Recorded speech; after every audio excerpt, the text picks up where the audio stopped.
Shalom, and welcome to my YouTube channel, Exposed. This channel is all about exposing those who say they are of God and are not.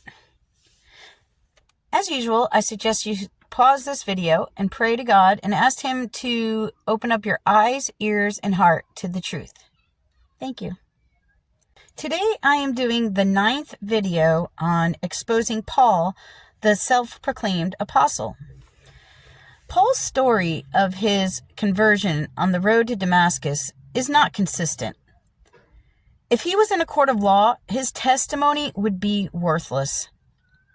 Before I begin, in John 3:1, Yeshua says, "If I bear witness of myself, my witness is not true."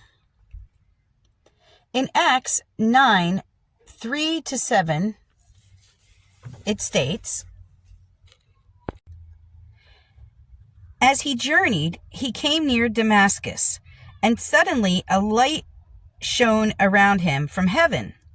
Then he fell to the ground and heard a voice saying to him, 'Saul, Saul, why are you persecuting me?'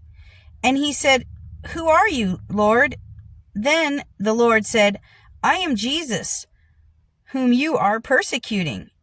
It is hard for you to kick against the goats.'" I'd like to stop there for a moment to tell you that saying, "it is hard for you to kick against the goads," is actually from Greek mythology and literature, specifically the book Bacchae, which was written by Euripides, approximately 400 years before Yeshua was born. Paul seems to have borrowed the phrase "kick against the goads" from Euripides. Significantly, the context of the stories in Acts and the book Bacchae is essentially the same. Each story contains an exchange between a persecuted God and his persecutor. In Paul's story, Yeshua rebuked Paul, and in the Bacchae, the god Dionysus rebukes Pentheus, the king of Thebes. It looks like Paul plagiarized the book, so this profoundly undermines the credibility of Paul's alleged epiphany experience, which was Paul's primary source of his claim to be an apostle of Yeshua the Messiah. Also, I'd like to share one other thing. Paul's story of him on the road to Damascus is a lot like the story of Heliodorus in the second book of Maccabees, chapter 3, verses 24-40. It's an interesting read if you get a chance to read it. Okay, back to Acts 9:6.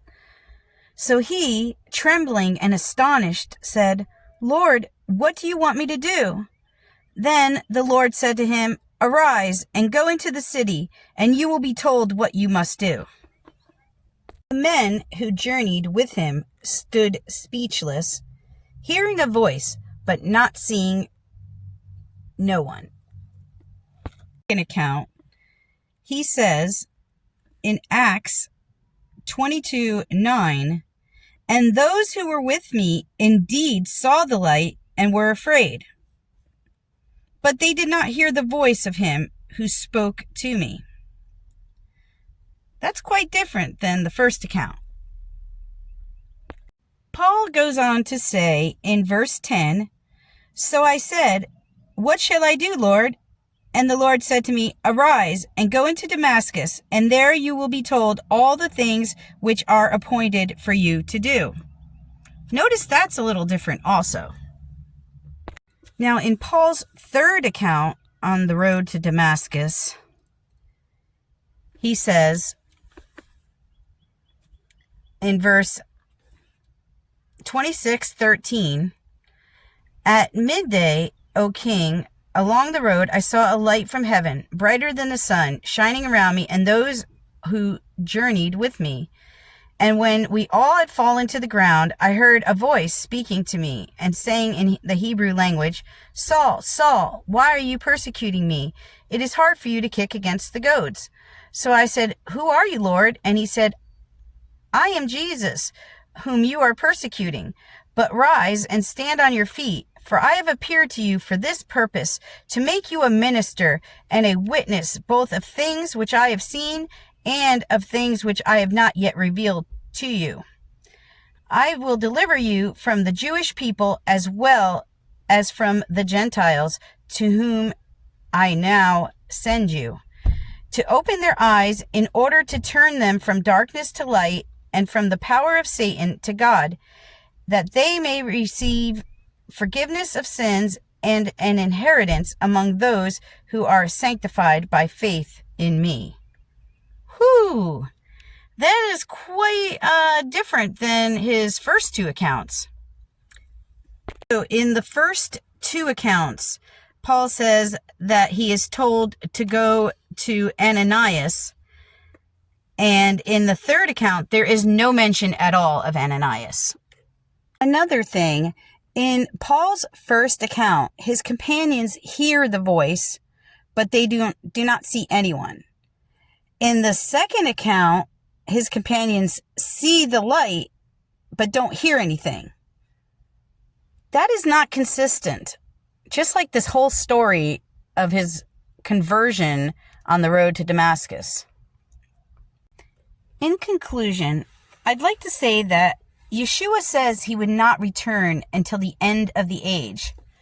Yet, he was seen by Paul in the desert on the road to Damascus. In Matthew 24:23, Yeshua says, "Then if anyone says to you, 'Look, here is the Christ,' or 'there,' do not believe it.